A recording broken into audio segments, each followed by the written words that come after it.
Elle avait cessé de pleurer depuis longtemps, non que la douleur eût disparu, mais parce que même ses larmes avaient compris qu'elle n'était pas en sécurité. Chaque jour, il rentrait, et chaque jour, elle se préparait au coup, jusqu'au jour où quelque chose bascula. Non que la souffrance se soit arrêtée, mais parce que quelqu'un d'autre ne pouvait plus la supporter. Quelqu'un d'inattendu, un vieux taureau brisé, laissé pourrir derrière la grange. Ce qui se produisit cette nuit-là allait ébranler à jamais le silence de cette ferme. Et si vous avez jamais cru que le vrai courage vient parfois des endroits les plus oubliés, alors cette histoire va vous marquer. La gifle résonna dans la vieille maison en bois comme un coup de feu. Martine ne cria pas. Elle trébucha, heurta le comptoir derrière elle et glissa jusqu'au sol. Une tasse se brisa près de ses pieds. Sa joue la brûlait, mais elle n'y porta pas la main. Elle avait appris que cela ne faisait qu'empirer les choses. De l'autre côté de la cour, Granit releva la tête. Le taureau ne bougeait pas souvent. La plupart du temps, il paraissait plus mort que vif. Ses pattes étaient raides, ses yeux ternes. Mais ce soir-là, quelque chose en lui frémit. À l'intérieur, Étienne arpentait la pièce tel un fauve en cage. Transpirant, secoué de tics, les yeux fous de manque. « Où est-ce » hurla-t-il. « Ne me mens pas, maman !» Martine tenta de parler, mais sa voix n'était qu'un souffle. « Étienne, je t'en prie !» Il balaya une chaise d'un coup de pied. « Tu nourris cette bête inutile pendant que je crève de faim ici ? Ce taureau compte plus pour toi que ton propre fils. » Granit laissa échapper un faible reniflement, à peine audible par-dessus la tempête qui grondait dans la maison. Étienne ne l'entendit pas, mais Martine, si. Elle regarda vers la fenêtre arrière, et un instant, son visage tuméfié s'adoucit. Sa main trembla en touchant le sol, essayant de se relever. « Tu étais un gentil garçon autrefois, » murmura-t-elle. « Tu le montais avec ton père. » Étienne n'écoutait pas. Son esprit était déjà ailleurs, dans un lieu plus sombre. Et dehors, Granit se tenait, immobile comme la pierre, observant, attendant. Si vous croyez aux secondes chances, cette histoire est pour vous. Granit n'avait pas toujours été ainsi. Des années auparavant, il était la fierté de la ferme, large, fort, admiré. Jacques Verdier, le défunt mari de Martine, l'appelait le cœur battant de la terre. Granit tirait des charrettes, menait les défilés au village et se tenait fièrement aux côtés de Jacques sur chaque photo accrochée au mur de leur salon. Mais le temps est sans pitié, ni pour les animaux, et encore moins pour les souvenirs. Quand Jacques mourut, tout commença à dépérir. Étienne avait déjà commencé à dériver, séchant l'école mentant, puis vinrent les cachets, puis les cris. Et Granit fut simplement laissé à l'abandon. La ferme tomba en décrépitude. Les récoltes séchèrent. Les clôtures penchaient comme de vieux hommes fatigués. Plus personne ne venait leur rendre visite. Le seul son qui subsistait était le craquement du vieux bois et le vent dans les champs. Les gens disaient que Martine devrait faire abattre le taureau. « Ce n'est qu'une bouche de plus à nourrir », chuchotèrent les voisins. « Il ne tient même plus droit. » Mais Martine refusait. Elle le nourrissait avec les restes de sa propre assiette quand il n'y avait rien d'autre. Elle faisait bouillir de l'eau pour nettoyer une blessure à sa patte dont personne d'autre ne se souciait. Elle lui parlait aux heures calmes du matin, quand Étienne était inconscient et que le monde paraissait encore presque sûr. Granit boitait à travers le pâturage, avec des pas lents et douloureux, ses os lui faisant mal à chaque mouvement. Mais il s'arrêtait toujours près de la maison. Il ne s'éloignait jamais beaucoup, comme s'il attendait, comme s'il écoutait. Les cris, les fracas, le silence, il savait, il avait toujours su. Granit avait une façon de se tenir si immobile qu'on aurait presque dit qu'il ne respirait pas. La nuit, quand la lumière du porche vacillait et que le vent charriait des bruits lointains, Martine l'apercevait parfois par la fenêtre de la cuisine, immobile, face à la maison, les oreilles légèrement pointées vers l'avant, observant. Elle ne savait pas pourquoi il restait si près. Il avait des hectares à parcourir, de vieux sentiers à suivre, mais il ne s'égarait jamais loin. Comme si la clôture était plus que du bois, c'était un devoir, un souvenir. Il y avait des moments, de petits, étranges moments, où Martine sentait que Granit comprenait. pas d'une manière féerique, pas comme une créature magique, mais dans un sens plus profond, plus instinctif, comme s'il pouvait ressentir ce qu'elle ressentait, la douleur, la peur, l'attente. Une nuit, Étienne lança une bouteille à travers la fenêtre. Martine se baissa, le verre lui entailla le bras. Quand elle regarda dehors, Granit n'avait pas bougé. Mais sa queue frétillait, et ses sabots s'étaient déplacés dans la terre. Il était plus proche qu'avant, juste de quelques mètres. Une autre nuit, la porte arrière claqua si fort que l'écho se répercuta à travers champs. Granit laissa échapper un son bas, guttural, presque un grognement. Ce fut la première fois que Martine réalisa. Il ne faisait pas qu'observer. Il gardait. Quelque chose en lui était resté vif, même si le monde avait tout émoussé. Il voyait ce qui allait arriver, bien avant tout le monde, et le moment viendrait où rester immobile ne suffirait plus. Il le disait inutile, disait qu'il aurait dû être abattu des années auparavant. Mais Granit restait, à travers les tempêtes, à travers la faim, à travers les nuits remplies de hurlements que personne d'autre ne semblait entendre. Il ne fuyait pas, il n'oubliait pas, il attendait, parce que même l'âme la plus brisée peut encore protéger. Même la vie la plus oubliée peut encore se relever. Si vous croyez qu'aucune créature n'est trop loin pour faire une différence, alors cette histoire est pour vous. La ferme Verdier se trouvait au bord d'une route oubliée, où la boîte aux lettres penchait et où la poussière ne se déposait jamais. Autrefois, c'était un lieu fier, clôture peinte, grange pleine, champs dorés. Maintenant, elle était fatiguée, comme les gens qui y vivaient. Martine Verdier était le genre de femme dont les mains racontaient des histoires, des années de labeur gravées dans chaque ligne. Sa voix était devenue douce, non par nature, mais par nécessité. Le silence était devenu son armure. Elle était seule depuis la mort de Jacques, son mari depuis 34 ans. C'était lui qui avait bâti cette terre de ses propres mains. Celui qui avait fait confiance trop profondément, même à la fin. Il croyait que leur fils retrouverait son chemin, que l'amour pourrait réparer ce que les drogues avaient brisé. Mais Étienne ne revint jamais vraiment. Il resta et empira. À 28 ans, Étienne vivait dans la chambre où il avait grandi, maintenant jonché de bouteilles, de vêtements déchirés et d'objets cassés. Ses humeurs changeaient comme le vent, calme une minute, violent la suivante. Martine marchait sur des œufs, priant certains jours qu'il ne rentre pas du tout. Personne ne rendait visite, personne ne demandait. Les petits villages ont de grands silences. Et puis, il y avait Granit, autrefois le favori de Jacques, maintenant à peine plus qu'une ombre dans le pâturage. Pour Étienne, il était un gaspillage, un tas d'os qui brûle notre argent. Pour Martine, il était le dernier morceau de son mari encore en vie. Elle le nourrissait en secret, brossant son pelage quand elle le pouvait, lui murmurant des choses qu'elle ne pouvait dire à personne d'autre. Chaque soir, alors que le soleil plongeait derrière les collines, Martine se tenait sur le porche, une main reposant sur la rampe, un œil sur le champ. Granit serait toujours là, observant, immobile, comme s'il comprenait que quelque chose sur cette ferme était sur le point de se briser. Pour Étienne, Granit n'était rien de plus qu'un poids têtu qui les entraînait vers le bas. « Pourquoi gaspilles-tu de la nourriture pour cette chose ?» ricanait-il, montrant le pâturage. « Il ne va pas labourer les champs, il ne va pas nous rapporter un sou, il aurait dû être de la viande il y a des années. » Martine ne répondait jamais. Elle savait que cela n'aurait pas d'importance. Étienne haïssait le taureau. Parfois, il marchait jusqu'à la clôture et jetait des pierres, juste pour voir si Granit tressaillirait. Il ne le faisait jamais. Il restait simplement là, les yeux fixés sur Étienne, sans scier. « Cette chose me donne la chair de poule », marmonna un jour Étienne. Mais il n'y avait pas de peur dans sa voix. C'était autre chose, quelque chose d'incertain, comme si au fond, une partie de lui sentait ce qu'était Granit, pas faible, pas brisé, attendant. C'était toujours dans les moments calmes. Martine s'asseyait sur les marches du porche avec une couverture élimée drapée sur ses épaules, une tasse ébréchée de thé tiède entre les mains. Ses yeux balayaient l'horizon, non pas pour la beauté, mais pour la menace.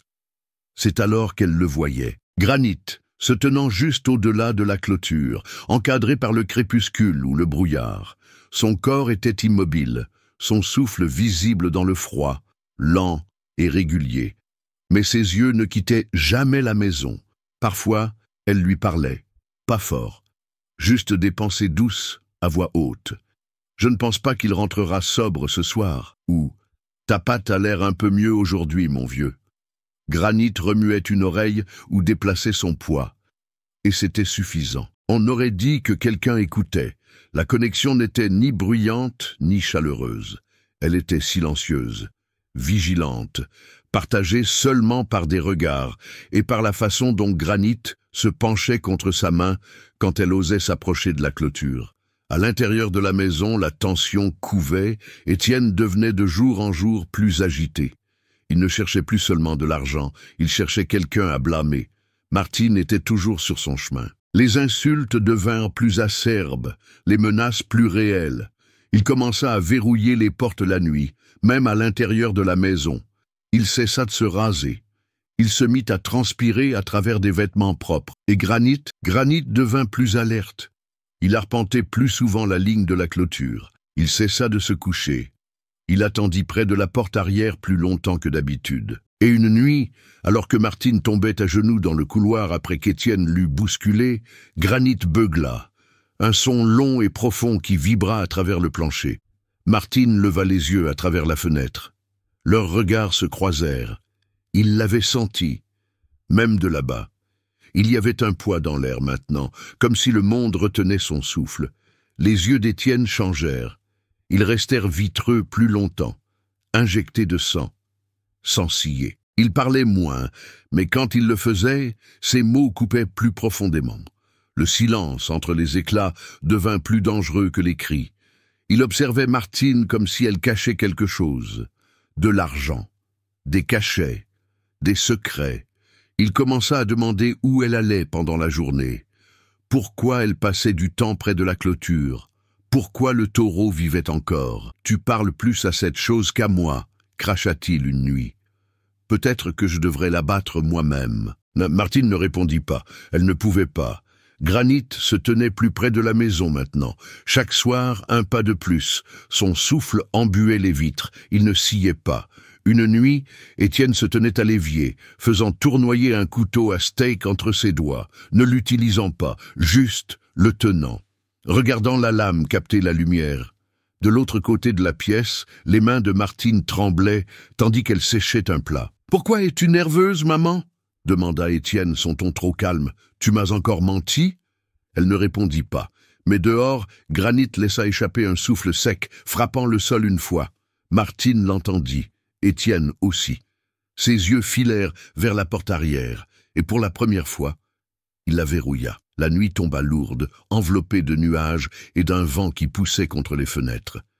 Étienne n'avait pas mangé, n'avait pas parlé depuis des heures. Il arpentait comme une ombre, d'avant en arrière, les mains serrées, la mâchoire crispée. Martine resta dans le coin de la cuisine, essayant de se faire plus petite que la lampe vacillante au-dessus d'elle. Sans avertissement, il se tourna et frappa du poing sur la table.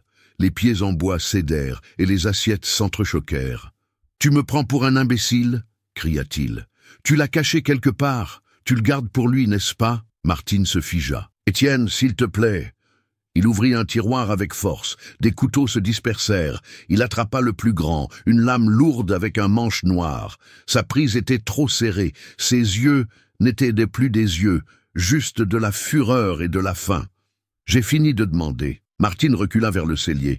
Son souffle s'accéléra. La pièce semblait plus petite maintenant, suffocante. Dehors, Granit arpentait. Les sabots du taureau frappèrent le sol plus fort maintenant, encore et encore, résonnant comme un tambour lointain.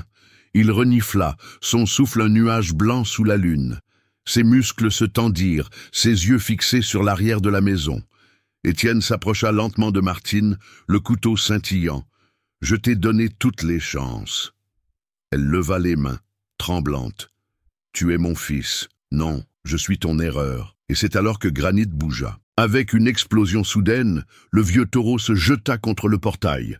Le bois craqua, des éclats volèrent, une deuxième poussée, et il céda. Granit était libre, et il arrivait. La porte arrière explosa vers l'intérieur avec un fracas assourdissant. Martine hurla. Étienne se tourna juste à temps pour voir une masse de muscles noirs et de fureur déferler dans la cuisine comme une tempête de chair. Granit n'hésita pas. Il n'y eut aucun avertissement, aucune pause. Le taureau frappa Étienne de plein fouet, le soulevant du sol et le projetant contre le mur du fond. L'impact fissura le plâtre, fit tomber des cadres des étagères et envoya le couteau tournoyer à travers la pièce. Étienne gémit, s'effondrant sur le sol, haletant, sonné, mais pas fini. Granit se tenait maintenant entre lui et Martine, respirant lourdement, chaque expiration un reniflement guttural. Du sang coulait d'une vieille blessure rouverte sur son épaule, mais il ne bougea pas. Il attendit. Étienne se débattit, rampant vers le couteau tombé. « Non !» cria Martine, mais il était trop tard. Étienne attrapa la lame et se jeta en avant, frappant aveuglément. Le couteau trancha le flanc de Granit. Une entaille profonde s'ouvrit, et le taureau laissa échapper un rugissement qui fit trembler les fenêtres. Le sang gicla sur le plancher en bois. Pourtant, Granit ne recula pas. Au lieu de cela, il se tourna et chargea de nouveau. Cette fois, il n'y eut aucune hésitation, aucun contrôle.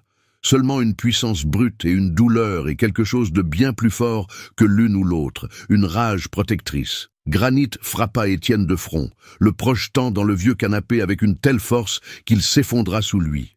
Le couteau glissa de ses doigts, son souffle s'échappa en un grognement, il ne se releva pas. Martine rampa sur le sol, les larmes coulant, ses mains tendues vers l'énorme taureau qui dégoulinait maintenant de sang sur le parquet. Granit tourna lentement la tête pour la regarder, un œil trouble, l'autre vif et entendu.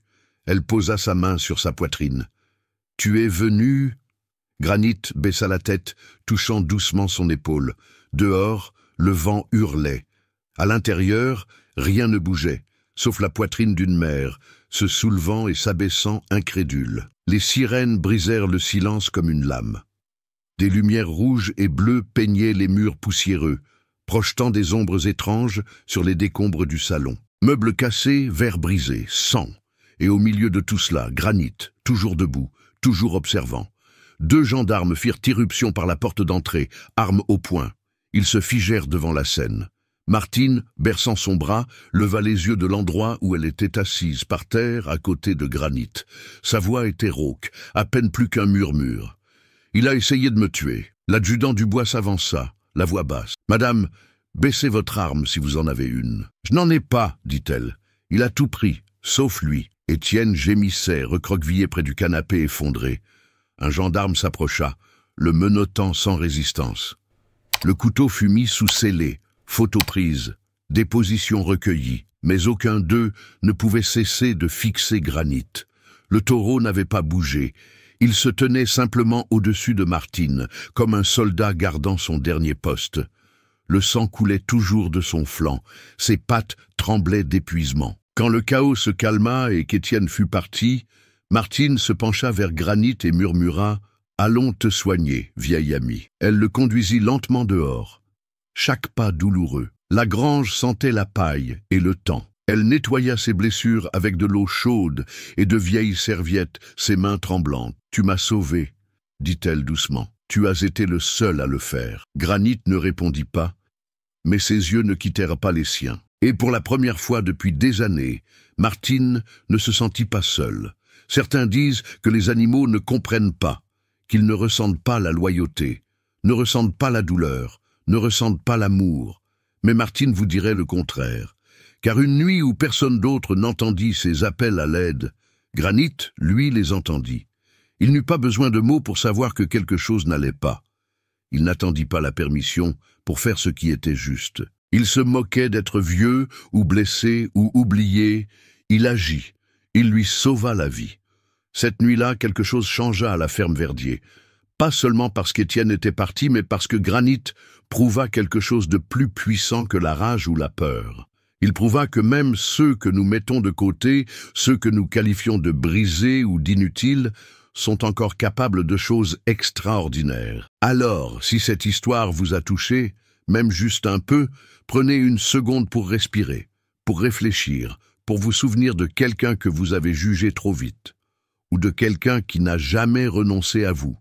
Et si vous êtes arrivé jusqu'ici, laissez-moi vous demander quelque chose. Pourquoi pensez-vous que Granit a fait ce qu'il a fait? Laissez vos réflexions dans les commentaires. Et s'il vous plaît, partagez cette histoire avec quelqu'un qui croit encore que chaque vie a un but. On ne sait jamais qui pourrait avoir besoin de l'entendre. À la prochaine, restez bienveillants et restez à l'écoute.